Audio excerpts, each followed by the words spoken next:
It looks like I'm about to film a tea spilling segment, but wrong, I'm just thirsty.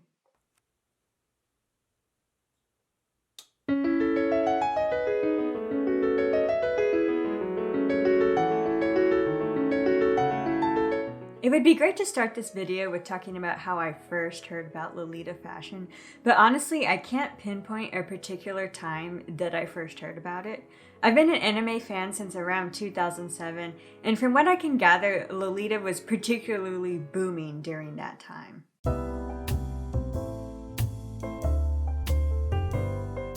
Lolita fashion is a Japanese alternative fashion, taking inspiration from fancy European clothing. It incorporates a lot of frills and lace, and it's definitely made its impact on anime visuals. I can't tell you exactly when I first heard about Lolita, but I can tell you that the first style that I became aware of was Gothic Lolita.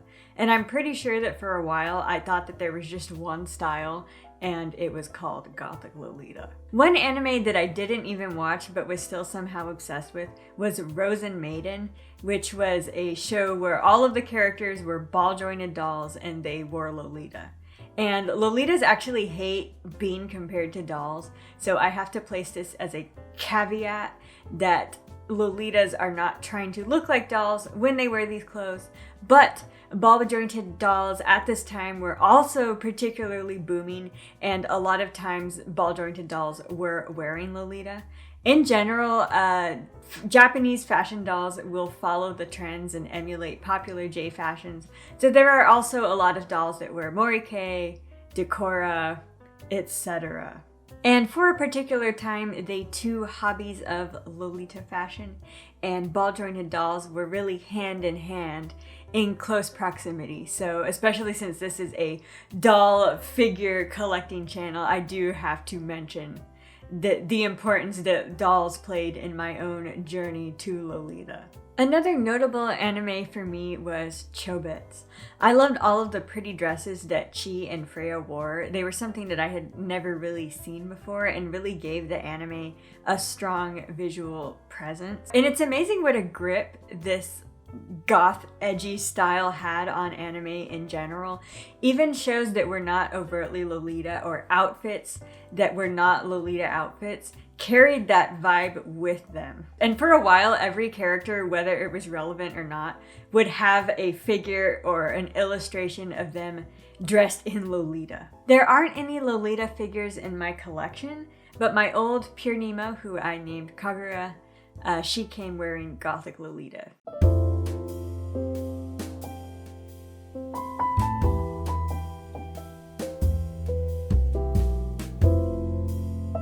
Growing up, I never considered myself a fashionable person, and when it came to my personal possessions, I had the idea that cheaper was better. I remember shopping with my parents for school supplies, and I would see the fancy decorative folder,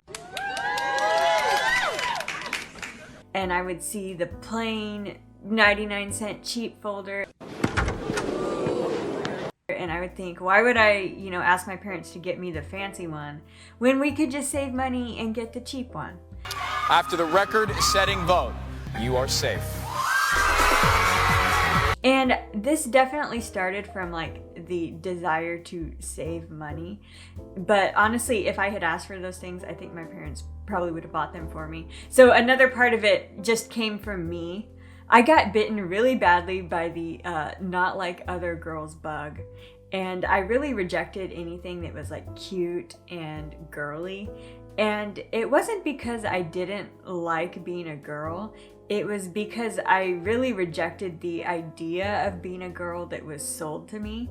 This was difficult to describe while I was recording, so I'm coming back to see if I can kind of flesh it out better. And this is based a lot on my perceptions when I was a kid, so I'm not really saying that this is true or whatever. But when I was a kid, I remember a lot of the girls' toys commercials were Mycene and Bratz, and they would be about being in high school or going out on the town, or they'd always have a boyfriend. And those just were not things that I was interested in at all. When I was a little kid, I never wanted to like grow up, or I never imagined going to the mall or like being independent. I also really loved Pokemon, which was considered a boy show. And of course, looking back, it's not at all a boy show. It was just marketed that way.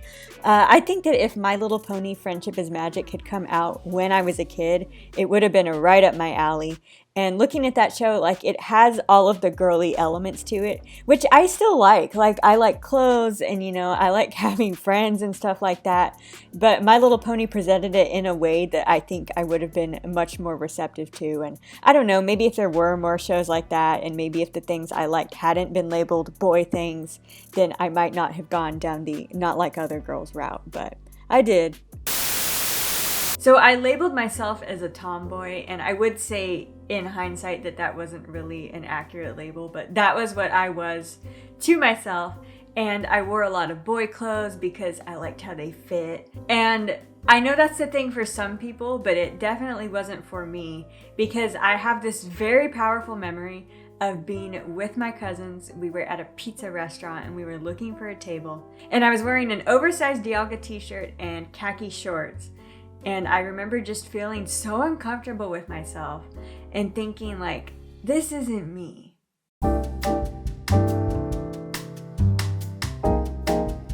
In my middle school years, emo and scene were particularly booming, and I remember that was the first time I really wanted to look like a particular style. But to be honest, I wasn't interested in like the culture itself. I just thought that having like straight black hair with side bangs would be really cool, and I liked black and red, and I always liked angsty anime, and I would watch the openings like, oh, it's so dark. So I would seek out and wear clothes like that.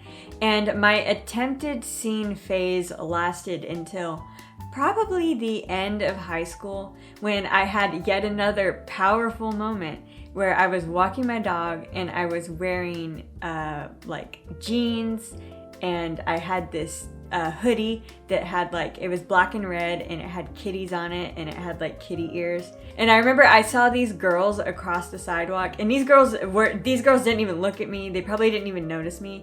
But I remember seeing them and feeling so like embarrassed by the way I was dressed. And it was once again that powerful feeling that like, this isn't me.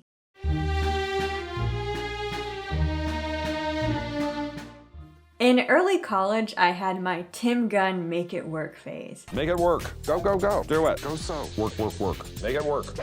And this was powered by the idea that I could take any garment and wear it and style it in a way that I liked. And this was also powered by, I had been given a lot of like hand-me-downs. And, you know, I had all these kinds of clothes that I had never worn before. So that's why I thought it would be cool to say I can wear anything. But once again, this dream was shattered, because I remember I was walking to class and I was dressed like a Publix employee, and it hit me really strongly that this wasn't me.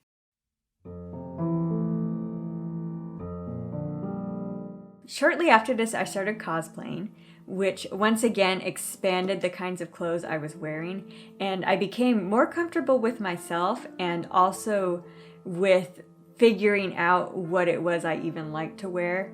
And I learned that I liked really dressed up clothing, and that if I spent more time working on a costume, and if a costume had a lot of pieces, then I just enjoyed wearing it more. I also really came to love formal clothing, and from this I made the vow that I would always dress smart casual. I also remember wishing that I could feel as good in my daily clothes as I do in a costume that I had spent a lot of time working on. My next big style revolution, and the one that I'm currently in, happened in 2020. And I have the almighty YouTube algorithm to thank for this. So it started with Sophia Nygaard's video about wearing Lolita. And I watched that because I watch all of her videos. And what that led me to after that was the Stitches, who had made a what not to wear episode of Lolita video. And it's really hard to get me to start watching a new YouTuber just because I'm stuck in my ways. But I had watched What Not to Wear a lot as a kid, and that was what got me to click. The Stitches also covers some Lolita topics, and from there, the almighty algorithm led me to Lovely Lore, who is a Lolita fashion YouTuber. And with the knowledge I had gained there, I decided to finally try wearing Lolita myself. Usually I know right away when I like something, so it might seem surprising that I didn't latch on to Lolita sooner. But the thing is, it took me a while to find a style that I really liked.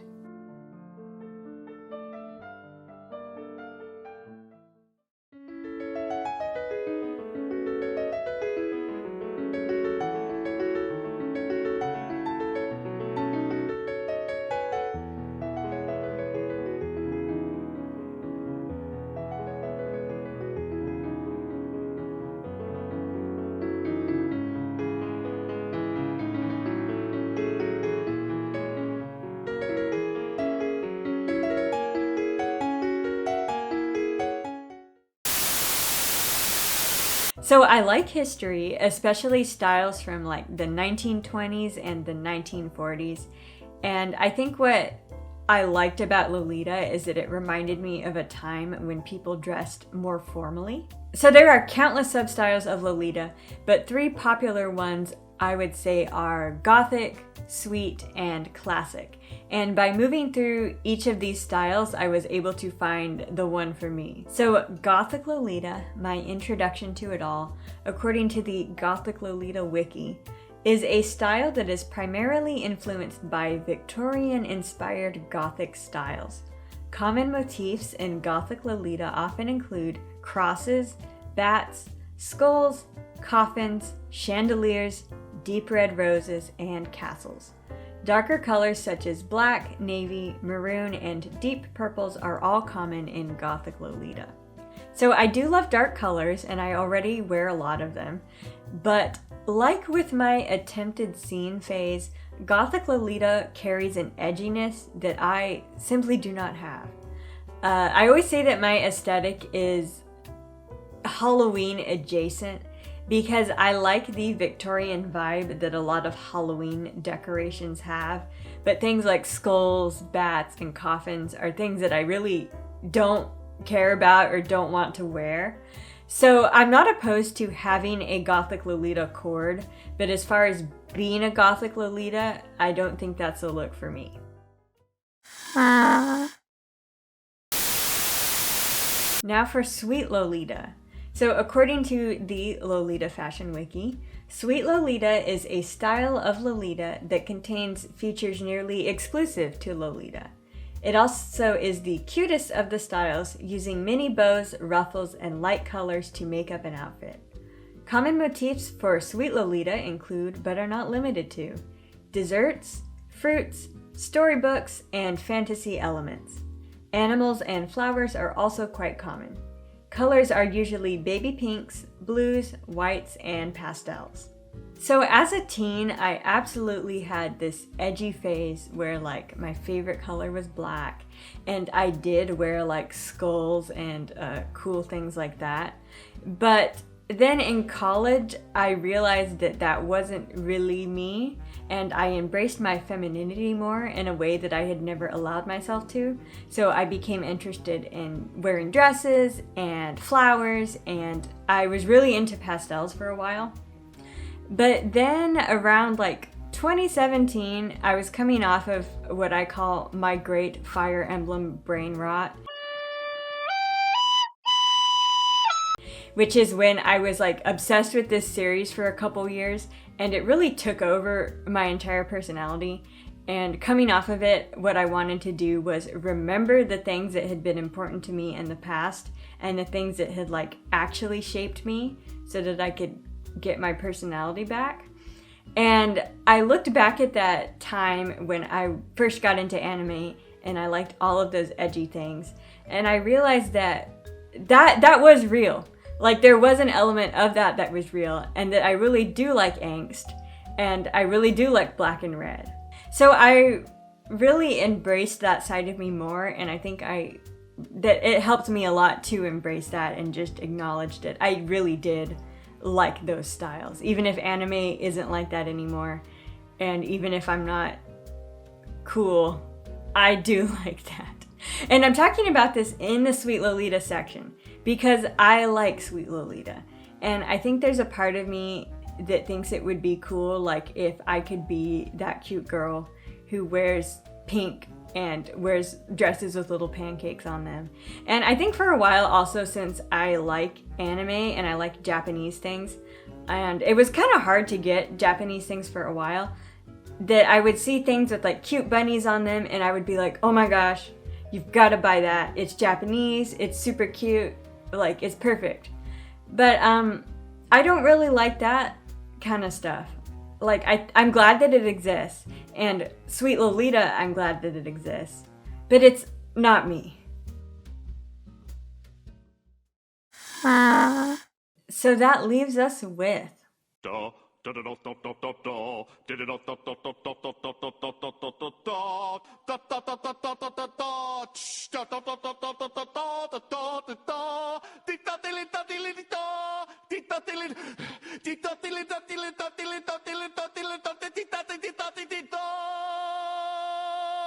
Classic Lolita is a style of Lolita that is highly inspired by historic fashion. It radiates the elegance of a Victorian lady and appears more mature than other Lolita styles. Solid color pieces, florals, and stripes are common in classic, along with prints featuring motifs like crowns, fleur-de-lis, antiques, animals, architecture, and reproductions of old master paintings. Animals and fruit prints in classic Lolita tend to have a realistic or antique look to them, as opposed to the more cartoon or fantasy styles favored by Sweet Lolita. What appeals to me most in classic Lolita is the elegance and historical nature of this style. One of my goals with my cosplay isn't to recreate the costume perfectly, but to imagine what it would be like if it was real.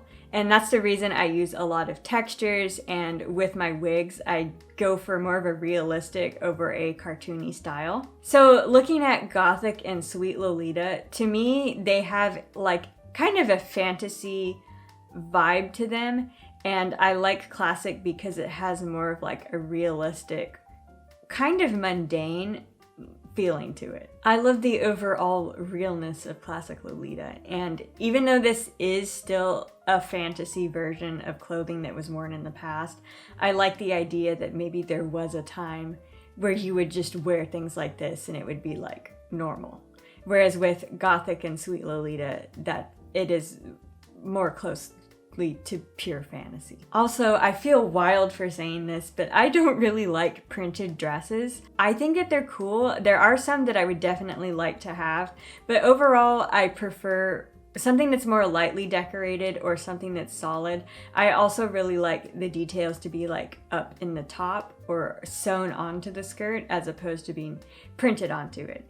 And since Classic Lolita seems to emphasize printed dresses less, that's another go ahead for me with Classic Lolita.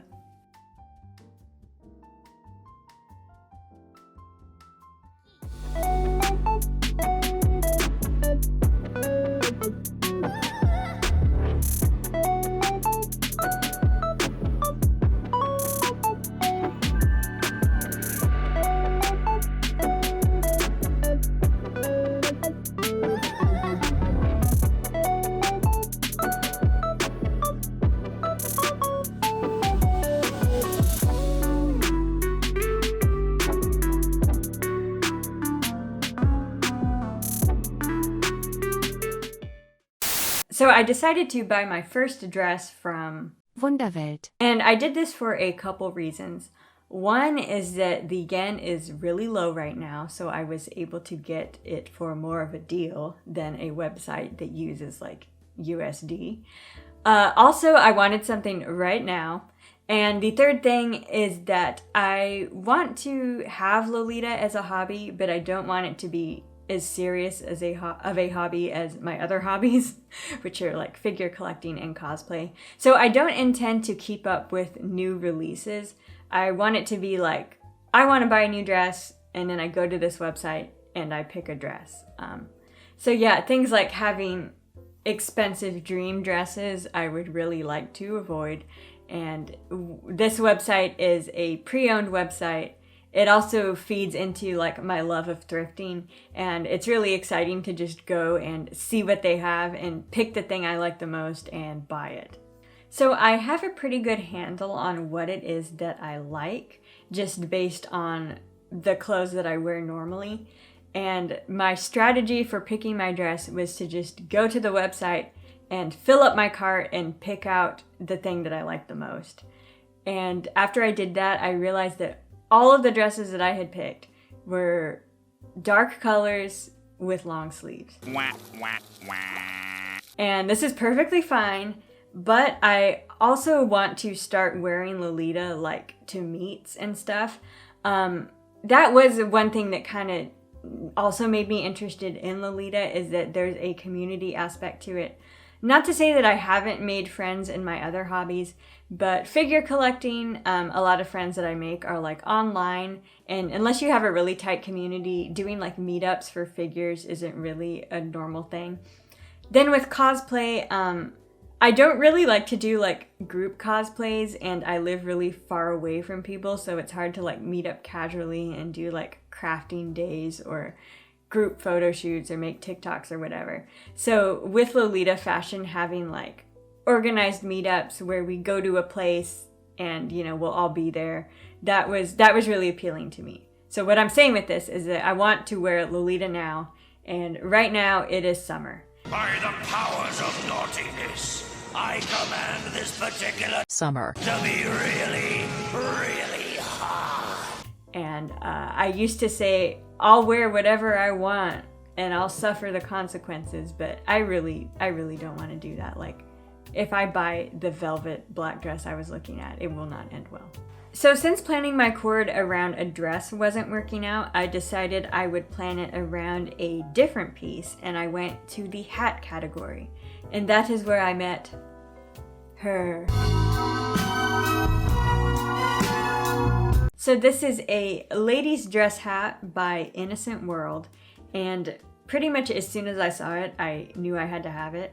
It was quite pricey, more so than other hats that I was looking at, but this was the hat that I kept coming back to, and I really love the flowers on it. I love the lace, and I have always wanted to wear like a little straw hat. And oh, my absolute favorite part about it was the little bow that you like tie under your chin. I just think that's adorable, and that really makes me want to wear this little straw hat even more than if it just sat squarely on my head.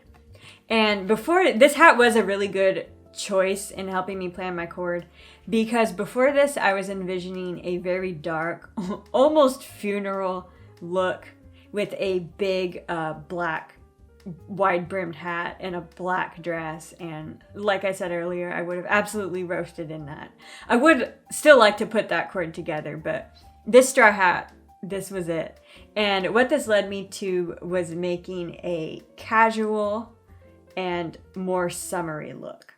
And to go with the hat, I ended up choosing the Retro Modern Skirt by Angelic Pretty. I thought that this was a JSK or a jumper skirt when I picked it out, because it has these little apron shoulder details, and then I realized it was just a skirt. But I still like it. Like that's totally fine, and I think it adds some extra flair with these little pieces. So what made me pick out this piece is, first off, I liked the color. It's kind of a subdued gingham, and it's got these cute little ruffles on the bottom. I also really liked the high waist, and that it has these little buttons right here. For whatever reason, I just love button detailing like this. And overall, it really reminded me of a suit, and I really love suits, so that's just what drew me to this. And then, like I said, these little details are very cute.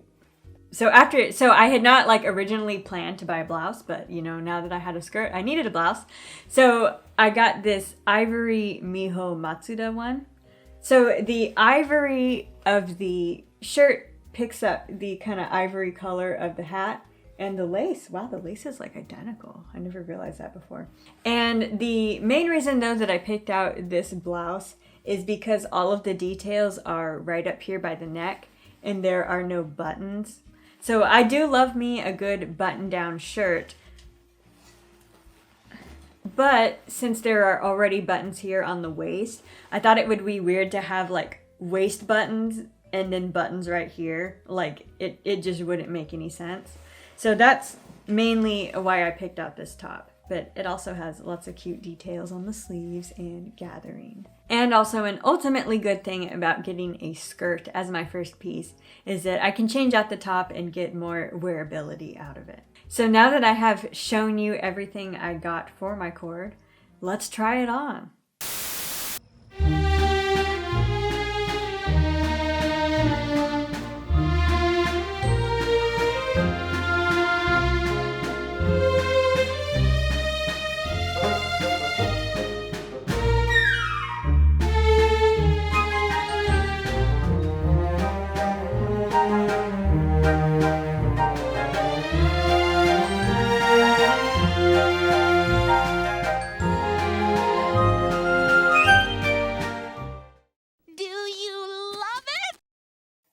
So to be honest, as soon as I put this on, I did not love it.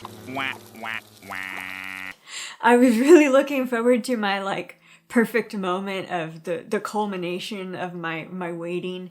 And this is like the kind of stuff that you can't anticipate when you're making a video. So I don't hate it. I did a lot of work on the outfit and I think that I am satisfied with it. But I don't think that this is like my ideal Lolita look, like my signature look.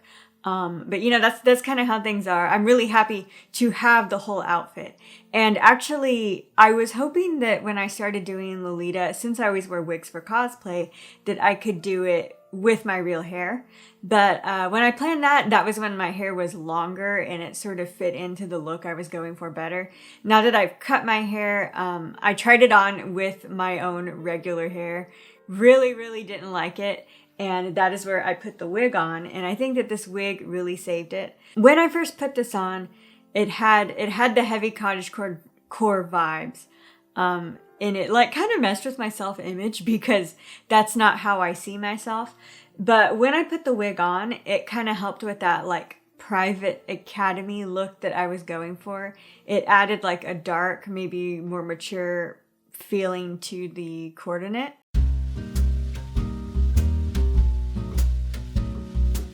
So when it comes to styling the cord, I used a couple things. First off is this pearl necklace that I wear with pretty much everything. Then I have this Wego satchel bag, which is actually going to be the thing that my next video is about. I like that because it adds like a vintage, old-timey kind of look to it. And then, so for my shoes, ideally, I would eventually like to get Oxfords, but for now I'm using these brown loafers. And since it's summer, wanting to keep my legs not too covered up, I have these frilly white socks. And I didn't expect to do like multiple versions of this cord, but I ended up doing one version without anything on top, and then I did another with this red cardigan, which I'm wearing right now. I guess this would be more for autumn, but when I put it on, I felt like it needed something on top. And I really like this cardigan because it has all of these fancy details on it, so to me it doesn't feel like a disservice to the cord. I think that I'll definitely like wear this in the fall, and maybe I'll want to get a capelet in the same color, and that'll kind of tie this all together more. So I'm already seeing like plenty of options for this cord. That much makes me happy. Oh, and of course underneath I have a petticoat, which I purchased with the rest of the outfit. The petticoat that I picked is a little bit long because I was having trouble figuring out how to get the right length, but I think a lot of classic dresses are a little bit longer anyway, so I'm not too worried about that. The color of the petticoat also works really well with the ivories in the outfit. So for my first cord, I think I did really well. I feel like the outfit flows together, it fits together well, and it is definitely a look, but I kind of feel like it's a betrayal of myself. Looking at all of the all black outfits that I picked out before, you know, I had practicality in mind, but I do kind of wish I had gone more that route, and I will in the future. So I won't be defeated. Honestly, before I started taking pictures, I felt a little defeated. And then I started taking pictures and I really like the pictures I got. So this is still a win. Now at this point, you may be wondering, as I am a little bit too, why didn't she just go for Gothic Lolita? Because after this happened, like, I feel like my outfit's pretty classic, but I want something that's all black, so why not go for Gothic? And I've been wrestling with that, and I think that there is still a form of classic Lolita that is more akin to what I want, that is not quite Gothic. Because, like, I go and I look up Gothic, and, like, that's not it. So one of the first dresses that I wanted was Angelic Pretty Vintage Doll. I think my ideal aesthetic is something like what a noble woman would wear, like, you are on the streets and I am getting out of my carriage and this is what I'm wearing. I hope that makes sense. I'm going to stick in a couple other pictures of dresses that I like but didn't include in the video. There's especially a black dress that I almost bought and I didn't, and I need her. So anyway, yeah. This skirt also works really well casually. One potential thing I liked about Lolita is that I could slowly incorporate the pieces into my wardrobe. I don't have plans to become a daily Lolita, but I do like fancy clothes and I want this aesthetic in my wardrobe. For now though, I'm off to a great start. Even though my first cord maybe wasn't entirely what I hoped it would be, I don't hate the concept of Lolita and I will be continuing with it. So thank you for watching and experiencing my fashion journey with me. Next time I get another piece and do another cord, I'll definitely make another video for it. Also, I'm hoping to be putting out more videos in this time coming up. So if you would like to follow me on social media, I update there a lot more than I'm able to update here. I don't have enough followers to like make community posts, but Twitter is like where I am the most. Instagram stories I fill up a lot. TikTok. My TikTok content is kind of nothing like my video content because people just want to see something different. That's fine. Anyway, if you'd like to follow me on social media, thank you so much. Otherwise, thanks for watching.